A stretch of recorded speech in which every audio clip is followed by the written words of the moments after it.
Talk about conviction. I'm definitely not going to want my wife to listen to this one today. If she tunes in, I'm in trouble. Welcome to Inchstones. It's a corresponding proverb for the corresponding day, and we run through Proverbs, 3,000-year-old wisdom. And I always like to take things, no matter what it is, and filter it through wisdom as opposed to opinion. And my buddy Greg Reed told me that if you seek counsel, which is from people who have been there, who have done it, as opposed to opinion, people just that just have a thought process of it but have never done it, you'll actually be in a little bit different place. So seeking counsel as opposed to opinion, it will help you in every way. And that's why the reason why I like to filter every single thing through Proverbs, which is 3,000-year-old wisdom. And in this proverb, it hit me on a topic that I'm going to get in trouble about, because this is not coming from a judgment side. This is not coming from I'm standing over the top of you saying that you have to do these things. I'm saying that I fail on this probably more often than anything else in my life. And that word is recover. And from a very early age as a kid, I had the, FOMO. I didn't even want to go to sleep because I thought that I was going to miss something. And it's one of those things, it's wild, because as I was going through this, I realized that on the flip side of it, to push to one more, those are things that we're taught to do, that we're excited about. We can do this stuff, one more push-up, one more of this, one more of that, and we just kind of push through a little bit. But when it comes to recovering, one more hour, just one more minute, one more day, one more week, whatever it is that we need to recover, we have the tendency to slight ourselves of that. And say that, no, we need to push through and do the other side, and we need to work harder. We need to do all these things. And the recover part is something that I've never been good at. I'm still working at, but it was something that God was big on me this last Sunday, because we had a very long day with my daughter. We got up at 5 o'clock in the morning, drove to LA, and then did her drama competition, which was absolutely amazing. And then we got back at midnight, and I found myself almost resisting sleep, resisting, the recovery stage that next day. And this is something that I learned from my brother a lot, Big Rob, where this man is a professional recoverer. He's constantly looking and saying, how can I recover so I can be the best as I move forward? And in Proverbs 20, it's incredible, because God warns us of all the distractions that are going to come when recovery should be the number one on the docket. Doesn't mean we're recovering all the time, but when that recovery happens, there's always going to be 100,000 distractions and reasons why you shouldn't recover. But Proverbs 20 just really drives it home. So why don't we get this party started?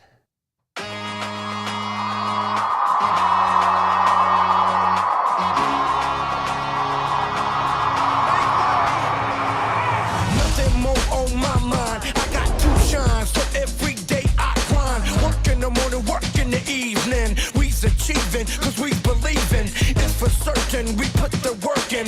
We ain't stopped just because it's hurting right before your eyes. So it's coming to no surprise. The takeover is televised over and over and over again. Make no mistake, we continue to win. Defeat never known, cause I will not lose. They wanna mimic my moves, but can't walk in my shoes.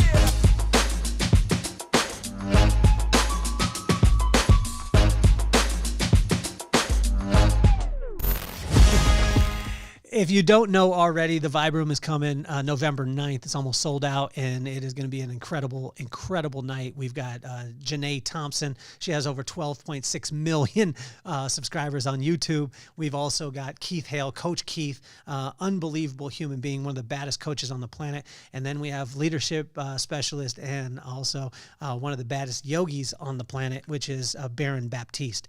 And it's going to be an incredible night. We've also got Curtis Nieder, who is going to be playing music there. It's going to be unreal. It's a live version of the podcast, and you can't miss this. Also, to pick up the book, The Vibe, if you don't already have it. It's on Amazon. You could click the link. What it goes over is 5 different components of your business and your relationships, the culture, the systems, the productivity, innovation, and the ability to adapt immediately. But it's all powered by the vibe, which is the secret ingredient that powers or that changes everything. And honestly, like if you want to shift your vibe, you'll take your heart set, which is your beliefs, your mindset, which is your intentions, and your skill set, which is your actions. Put them in line, you create an irresistible vibe. And then all of your product, your price, your offering, all those things fall away because people just want to be a part of you, because the vibe is not the energy you bring into the room. It is simply the way that people feel when you leave. Pick up Bling too, Bling Shine Serum. It is adds moisture, strength, and shine. And that's all the commercials that I have for you. But let's get into Proverbs 20 because it hit me hard. Just think of all the times when you're going to recover and then there's distractions that happen. Well, what will happen is the world will try and get you so distracted that it gets you in a frantic state of mind, and that frantic state of mind causes you not to be able to do the thing that you need to do, which is recover. Now, again, I'm not coming from a judgment standpoint. I'm actually working through this myself because I resist recovery all the time. If you worked with me in the salons, you know exactly what I'm talking about. There would be times where, it would be doing 17 to 25 guests a day. We would be running hard. People would ask me, do you need to take a break or sit down for a second? And I would be like, no, I don't need to sit down. I just need to work, because I thought that was a badge of honor. And I thought it was that badge that I'd be able to, my pride was telling me, like, if I could work harder than everybody, if I could put in all this work, then some way I'll get some reward. Well, the reward was my body breaking down, my mind breaking down, my spirit breaking down, and me making sometimes decisions, whether it be in leadership or just in my life, that weren't the greatest, because I was tired, because I was broken down, and because I was exhausted, because I didn't take the time to recover. And it's incredible because in Proverbs 20, it talks all about how we can recover, and also to look at the distractions that are going to come when you go to recover. In Proverbs 20, verse 1, 8, 23, and 28, it talks about keep a sober mind and to seek wisdom. Keep a sober mind and seek wisdom. So you see, most of the time what we have the tendency to do when we have a challenge in our life, we'll look at the circumstantial situation as opposed to the principle-based situation, which is the wisdom. So we'll look at the circumstance and say, how should I react in this circumstance? As opposed to stepping back and saying, what are the principles that I live by? What is the truths that I live by? And how can I apply them in this circumstance? And this was a big thing with my mom growing up. She was never a circumstantial person. She was always a principle-based person, because she wanted to filter every single thing through wisdom. And where do we get wisdom? From the fear of God. Take fear and replace it with respect. That's what the word in the context was at the time. That was an interchangeable word. Respect comes from seeing someone's words and actions. When they're in line, then you have the tendency to respect them. And the respect of God is going to bring you wisdom, which is the right use of knowledge. And when you have that, it's amazing. Keep a sober mind, because when we keep a sober mind, it's not just talking about alcohol or drugs or things like that, but sometimes it's talking about exhaustion. Sometimes it's talking about being overworked or plagued with all these things that cause us to be a little bit more frantic. Calm it down a little bit, take a breath, breathe, right? Like my pops would say all the time, boy, you just need to breathe, drink water, and pray. I didn't want to listen to him, but you know what? It helped to keep a sober mind. In verse 2, it talked about fear will paralyze you. So when your mind goes frantic, it creates all these scenarios that cause you to fear. And how many of you guys, I've done this before where I fear like, oh man, what'll happen if? What happens if this? And then I run down the scenario and I almost work myself up so much that I'm not allowed to recover because my mind is so frantic. In verse number 3, pride leads to strife. Strife never ends well. Pride leads to strife. Strife never ends well. So sit in that for a second and realize that when you're striving for something, it generally never ends well.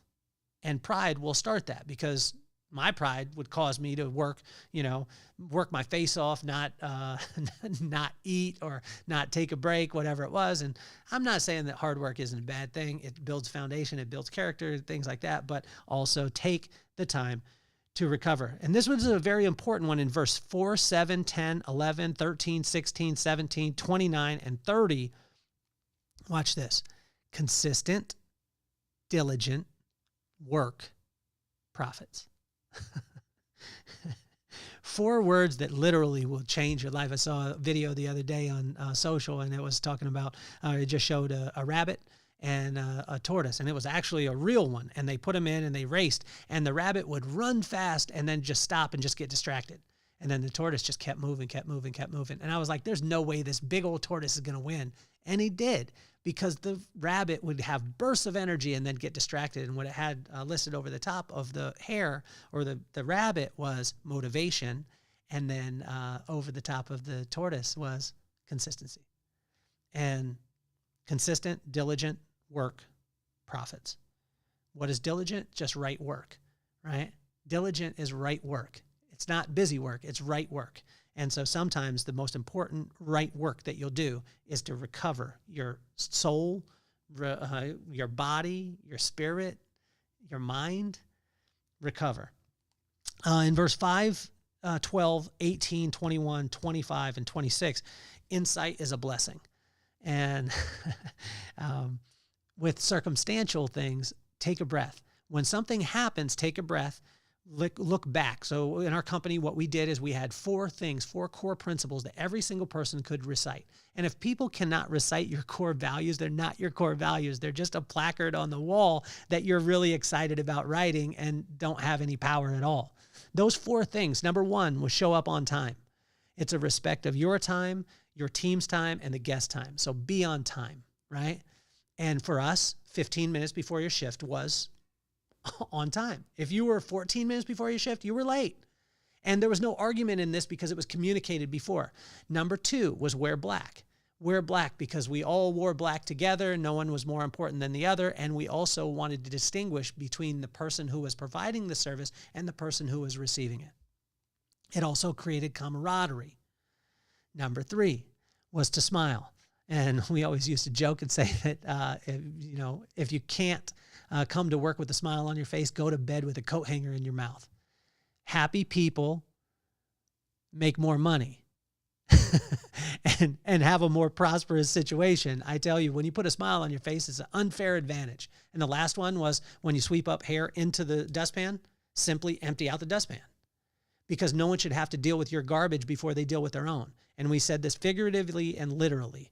We wanted people to drop. We actually put a trash can outside of our salon at times and said, every day when you walk in, drop all your trash before you walk into this place, because no one should have to deal with your garbage before they deal with their own, because they're dealing with their own anyway. So everything is 70 and sunny, meaning that it's a great day no matter what day it is, right? And so we knew these core principles. So what we would ask, and they would be like, well, what about this specific situation? We'll run it up against the core principles that we have. And can it hold water? And if it could hold water, then we keep doing it. So that insight is a blessing. And so when you have insight, it means that you understand your core values, and then you just filter every single circumstance through those core values. In verse 6, 9, 14, 15, 19, and 20. Watch this. Talk is cheap, but words are invaluable. Talk is cheap, but words are invaluable. You can say anything that you want, and unless you back it up and you add action to it, it doesn't matter anyway. But there's words that are invaluable that when you speak life to somebody, when you encourage someone. I got to encourage my buddy Rob yesterday, and we were in men's group, and he came in. He was off the night shift. He works for the Carlsbad Police Department. Amazing guy, serves our community, incredible, and thank you for your service.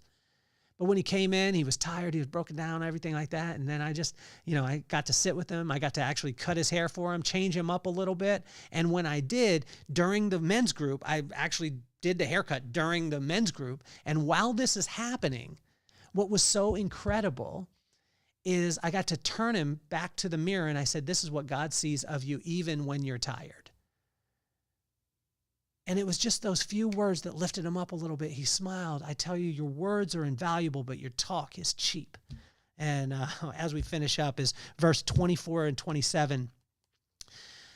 Ask yourself, and this is the question that my pops always asked me, is do you want your best or you want God's best? Do you want your best or you want God's best? And is this situation your best in your life, or is it God's best? And I could tell you this. Every single time that I've chosen my best, it has paled in comparison to what God would be able to have. And every single time that he brings the blessing, the only reason why he does is because he wants you to tell the story. And if he brings it quote, out of the blue or no way you can explain it, guess how you have to explain it? Oh, wow, let me turn your eyes to the Lord also. And that's all he wants, is he wants the story. See, in this time, do you want your best or do you want God's best? And God's best is for you to work when he has you to work, recover when he has you to recover, bless others when he has you to do that. But the only way is when we stay in communication with him.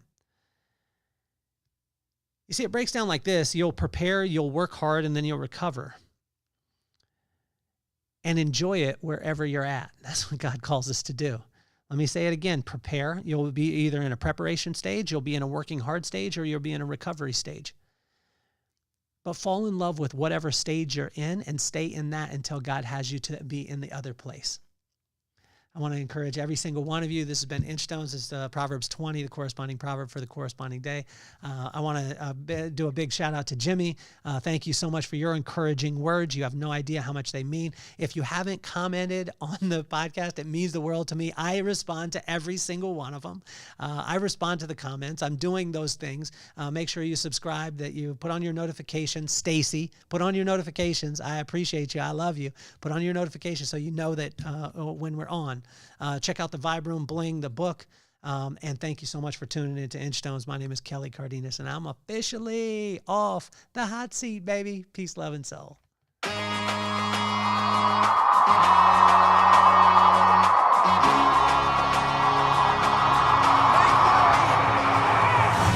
more on my mind. I got two shines, so every day I grind. Work in the morning, work in the evening. We's achieving, cause we believing. It's for certain, we put the work in. We ain't stopped just because it's hurting. Right before your eyes, so it's coming to no surprise. The takeover is televised. Over and over and over again. Make no mistake, we continue to win. Defeat never known, cause I will not lose. They wanna mimic my moves, but can't walk